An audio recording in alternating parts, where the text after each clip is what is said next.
We're calling all Catholics to help us complete a spiritual bouquet of 100,000 First Saturdays by the 100th anniversary of Our Lady of Fatima's request, December 10th, 2025.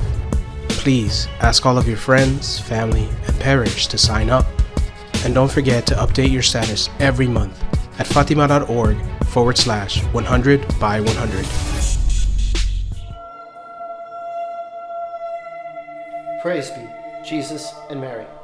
I'm David Rodriguez, Content Director for the Fatima Center, joined by two very special guests. Welcome, Father Michael Rodriguez. Welcome, Father James Mawdlsey. Thank you. So wonderful to have you again in this series of sort of informal talks. What maybe the faithful would ask you if they had you out to, drink a little beer or just a little chat. I think one of the questions that a lot of people would ask you, and in part I hear them and we hear them at the Fatima Center, is about this or that Marian apparition. Specifically, we could include other supernatural events, but I really want to zero in on Marian apparitions because I do get these questions often. In general, what our position has been as the Fatima Center since the days of Father Gruner, and it's a little easier for us because we're called the Fatima Center, so we really want to zero in and focus on the message of Fatima that Our Lady brought. So we really try to focus as much as possible there, believing also that it is the summit of Marian apparitions and the message for our times, the only solution. So it's a little easier for us to really zero in on that. Nevertheless, people always ask about others, and how does one then counsel people in those questions? So Father, if other people begin to talk to you, for example, about Marian apparitions, do you have any kind of list of criteria or guidelines by which you might advise them? Yeah, a true apparition, it's all good and all true. It's not enough that it has some truth in it. If it's from God, everything about it is good. And with the major approved apparitions, like with Fatima, there are unique and unrepeatable and fresh elements about it. So the 70,000 people witnessing the miracle of the sun, it's irrepeatable, unfakeable. And the theology of the prayers of Fatima that the children then passed on, it's so intense and deep and completely coherent with all the church's theology. Or with Lourdes, these medical examinations of the healings, nobody can contest it. It's so thorough. Or Guadalupe, 8 million baptisms in the decade following. And the tilma as a material evidence for what happened. And Walsingham in England, in the 11th century, there's the material in the house of Nazareth that was built, and it's ineradicable. There were kings and queens from Europe coming there to do pilgrimage there till Henry VIII had the shrine destroyed, and it resurrected as a pilgrimage. So that lots of people are doing it today. It can't be ripped out of the life of the world. Whereas with other very dodgy, dubious so-called apparitions, one example, the divine will, though it's not so Marian as supposed to do what Jesus has been saying. People are like amazed. They say, oh, Luisa Picarreta, and she might have been a good woman, but I believe she was deluded. They say she would be rigid as a board in the morning and couldn't move until a priest came in and either blessed her or touched her something. This doesn't sound very positive. It sounds like she needs an exorcism. Like the true apparitions are either delightful or sobering. Like the visions of hell are sobering. Or Lourdes is delightful. Guadalupe is delightful. With the Castilian roses coming out of her tilma that hadn't even been planted in Mexico then. But the divine will, there's even part of her writings about Jesus vomiting black liquid and solid into her mouth that she then is permitted to spill on the ground because it was too disgusting to swallow. How can anyone read this without saying that is from the devil? That's disgusting. It's revolting. People defend it. They say, but we eat the body and blood of Christ. God has given these to us under the most natural thing for us to consume, the sacred species of bread and wine, the accidents of bread and wine, not a vile black liquid. People say, oh, it's mystical. But a true mystical experience like St. Catherine of Siena, talking about getting the stigmata, it's wondrous. It's not revolting. So beware of those unnatural or disgusting elements, which I think is too obvious to say, but People No, I fall think for it's it. good to say the obvious, Father. Yeah. And if I can just recap to make sure I understood, you were saying that one of the big things, which I think is wonderful, is this objective that others can sort of confirm, supernatural Yeah. event that God has manifested His glory. So it isn't. It can never just come down to hearsay. Well, I know my friend who got healed there, and who knows if the healing was authentic, dubious, or what. But there's these verifiable, like the Tilma in Guadalupe, all the medical examinations at Lourdes, the miracle of St. Fatima, that God will always act in this supernatural way that is irrepeatable, that nobody else could do but God alone. And that this is one of the signs, for example, that the church uses to, in fact, know it was an authentic Marian apparition. Yeah, there's objective, and God likes to use material. He loves His creation. And if it's just down to feelings, the feeling I got like Medjugorje, that's no proof at all. The reason I think that so much good comes out of Medjugorje is because people go there to make sincere confessions and to pray the rosary. And of course, there's a lot of good when people pray and confess, but it's not because of Medjugorje. That's not the source of these goods. So if people feel they're convinced by something, that means nothing. Yes, the main thing that I would say, I think, is pretty similar to what Father Mawdlsey say. I would just tell the faithful, look, you have to base yourself on the apparitions that are approved by the church. Those that are approved by the church, stick with those and draw. You can draw great fruit and grace from those. I think, obviously, as David also mentioned, Fatima has a privileged place, obviously also because of the, we could say, proximity to our times, but certainly the miracle of the sun. I mean, that's something, a confirmation from heaven and a confirmation from God that is really unparalleled. There's also a very beautiful pattern, certainly stretching back to the apparition of Our Lady of the Miraculous Medal in 1830, but likely even before that, but of the, we might say, kind of gradual unfolding of the great importance of the Immaculate Heart of Mary for our times, what some have called the age of the Immaculate Heart of Mary. So, I mean, again, that kind of bolstering also what's taking place in Fatima. But I just caution the faithful, and I say, look, we have to be very cautious about like the sensational and always, like, let's say, looking for, okay, what did the Virgin Mary say today? What did she say yesterday? What are the different messages that are coming from our Blessed Mother? I don't know. It just seems to me that some of the faithful are very susceptible to this kind of, Father Mawdlsey touched on it a bit, this kind of feeling, experiencing, wanting to have something immediate, like what is the Virgin Mary doing, like right now, doing here, doing there, what healings are taking place, kind of this excessive or obsession with, I don't know, the supernatural, but not necessarily in the best sense. And I would strongly urge the faithful, I'd say, look, there are so many beautiful, approved apparitions of our Blessed Mother, and so many that we don't know about. I mean, you just mentioned a few, Father, but just this past year, I was beginning to read a little bit more on some of the different approved Marian apparitions, and it's incredible how many there are. I mean, even just like in Italy, all these beautiful shrines that have been, built over the years, and incredible miracles that took place, and how, over the centuries, kind of the history that is, tied to all those different places. But you mentioned one. That I don't know how many of the faithful are familiar with Walsingham. I've been learning a little bit more about that one. But there's, for example, another one is the one that there's an apparition of Our Lady approved by the church in Colombia. David might be a little bit familiar with it because we did visit it once on a pilgrimage to Quito, of Las Lajas. And there it's a beautiful shrine, and also remarkable, talking about, miracle, how the image of our Blessed Mother, it supernaturally was made, it's like on the surface of the rock, but it's like also inside the rock. Mm-hmm. It's not just on, it's obviously something that no artist could ever do. But I would just strongly recommend to the faithful, look, you have such beautiful apparitions of our Blessed Mother that are approved by the church. Study them more. meditate on them more.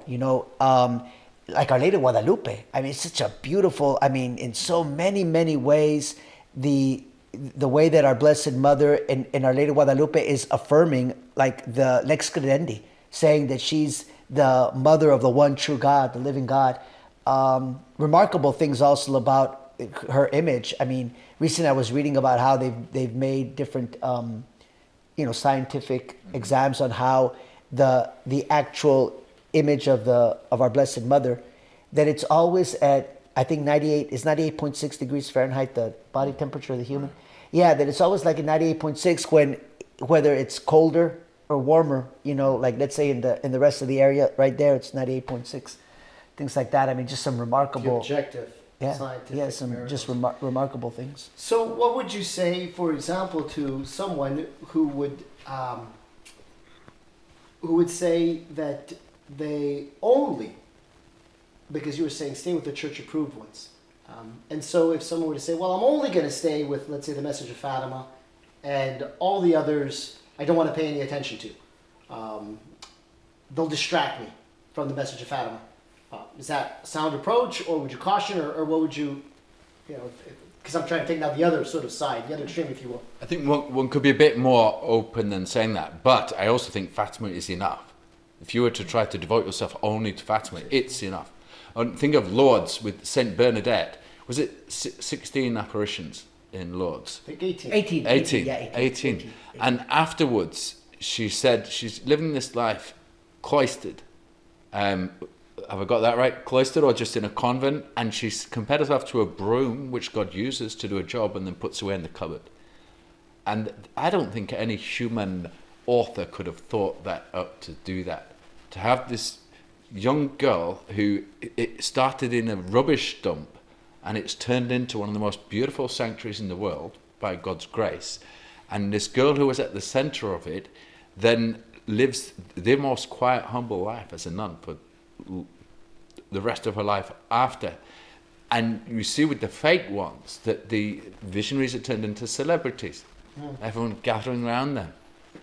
That's not of God. They acquire wealth and fame. And supermodel wives and things of that sort. All fake. And when it becomes a cult, so people are angry with you if you don't accept it. It's like, whoa, there's something wrong there. Because if people refuse to believe Fatima or Guadalupe, you think, well, that's a sadness, that's a shame for them. But you don't get angry with them. Father? If I may just dovetail, just to re-emphasize a few things you said, because I think some things you said are key. We can look, you said, at the life of the visionaries themselves and how, they live the piety or the holiness, like with St. Bernadette. You said it's interesting because people get irrational, emotional, very angry if they hold on to a particular unapproved apparition, and then you sort of say, well, I don't think I like that. So people's reaction is indicative. And then the last one I think you said earlier at the beginning was just how it all has to be true, right? Because that's another thing I look at. If anything in the message that Our Lady purportedly said goes against something in the deposit of faith, for example. So if she were to say, you can be saved just by being a good Jew and following the Jewish, religion or a Muslim, just be a good Muslim or a good Buddhist and follow those particular paths, and then you'll go to heaven. All religions are equal and pleasing to my son equally, sort of thing. Then once you start hearing these things, well, that's a lie, that's false, that goes against the teachings of the church. So that's another very clear sign. So I like those three, because I think those three are also ways that just the layman can sort of discern these things. Father?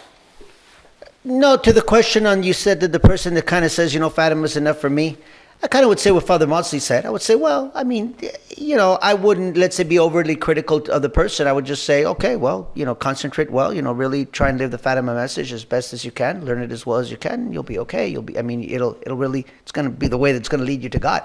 Particularly with Fatima, because if you're really being devoted to Fatima, what you're going to do is you're also really going to kind of delve into devotion to the Immaculate Heart of Mary. And I'm telling you, that really just opens, that really, opens most certainly it leads us to God. It leads us to the Sacred Heart of our Lord Jesus Christ. And it leads us in so many ways to all the treasures of our Catholic religion. So I actually, though, think that kind of like because of that, it's an example that because of, let's say, devotion to the Immaculate Heart, that in time, even though maybe one kind of had that attitude about, I'm just going to focus on Fatima, I think in time it would lead one into also some of the other beautiful Marian apparitions. And I think it can also really be helpful because you're able to see the goodness and generosity of God, and obviously also of our Blessed Mother. You're able to see the beauty and, like I say, the universality of our Catholic religion, obviously also God of our Blessed Mother. One is in awe of, even just something like, let's say, the apparition of our Blessed Mother, the one where she appeared while still alive, Nuestra Señora del Pilar, where she appeared in Zaragoza, Spain, to the apostles, St. James. A beautiful apparition. A beautiful, talking about, again, objective miracles. This pillar that stands still to this day, and they've never been able to find, the origin of that pillar. It's just very also uplifting, motivating to just see the way that our Blessed Mother also proclaims the greatness of God, Our Lady of Mount Carmel.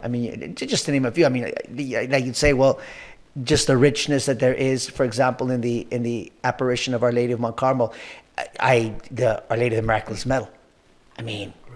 Some of the Marian apparitions, I think, also that highlight, for example, Mary as, let's say, mediatrix, Mary as co-redemptrix, like devotions to Our Lady of Sorrows. Now, obviously, see, this is why I think Fatima is also so marvelous, because you definitely also have this element of Our Lady of Sorrows, in that our Blessed Mother, especially in the final apparition on October 13, 1917, she appears sad. Obviously, also the whole afterwards in Pontevedra, I think particularly, where behold, the heart of my mother, that's, her sorrowing heart. So, definitely you have, very strong elements of Our Lady of Sorrows and her sorrowful heart, her immaculate sorrowful heart in Fatima. So that kind of goes back to what we're saying. Look, Fatima, has a privileged place. But I think just devotion to Our Lady of Sorrows, is so magnificent. I've always, even, you have different countries, just like certain countries have particularly strong devotions to different saints. Certainly I've been impressed. I know it a little bit better, that's why I know of it, but I've just been really favorably impressed to see how much devotion there is to Our Lady of Sorrows in southern Germany, like in Bavaria. So many different little shrines, and so many, beautiful shrines dedicated to, Our Lady of Sorrows. And I kind of say, well, that can only, add more and more to your love of God, to your love of our faith, your love of our Blessed Virgin Mary, and ultimately, I'd say also to your love for Fatima and all the, the different approved apparitions of our Blessed Mother. If someone follows the Fatima Center, they'll be put onto the brown scapula as well, when Our Lady appeared to St. Simon Stock and gave him the scapula. So Our Lady consolidates the faith. The devil seeks to distract us from it. He can't build anything or come up with anything good. So all he can do is try and distract us from it. With the 5 First Saturdays devotion, Our Lady is bringing us to the sacraments, to the Holy Eucharist and to confession, and with prayer, both to vocal prayer and meditative prayer. People ask, Father, what is meditation? What is silent prayer? Well, if you do the 5 First Saturdays, you're going to have to find out. You're going to have to ask someone, or you're going to have to read a book. You're going to have to find out and do it. And once you've done it 5 times, then at the end you have the best vocal prayer, the Rosary, and you know how to meditate, and you've got the best material to meditate on, the mysteries of Christ and Our Lady, and you've been brought to the sacraments. So this is consolidating our faith. Whereas I don't trust Garabandal. I know there's some good Catholics who do, but I think it has those unnatural elements, like with the children walking backwards up the hill. Why would God do something against nature? Miracles are always in the direction of nature, only quicker or greater. But they don't go against it, or the host suddenly appearing on the children's tongue, but on video. I think they just cut the video. And it's all about these, I think that one is about 16 warnings, maybe 6 or 7 have been supposedly fulfilled. And people are on tenterhooks about, when's the next one? You're not living in the present. You're worried about what disaster is coming next in the future. And I don't believe it's consolidating the faith as Our Lady does. Well, thank you. I think those are wonderful principles, wonderful guidelines by which we can certainly be more devoted to Fatima, but also come to appreciate the other church-approved Marian apparitions. Father, if you'd close us with an Ave. Ave Maria, gratia plena, Dominus tecum, benedicta tu in mulieribus et benedictus fructus ventris tui, Iesus. Santa Maria, Mater Dei, ora pro nobis peccatoribus, nunc et in hora mortis nostre. Amen. Maria te admirabilis, Ora pro nobis. in nomine Patris et Filii et Spiritus Sancti. Amen.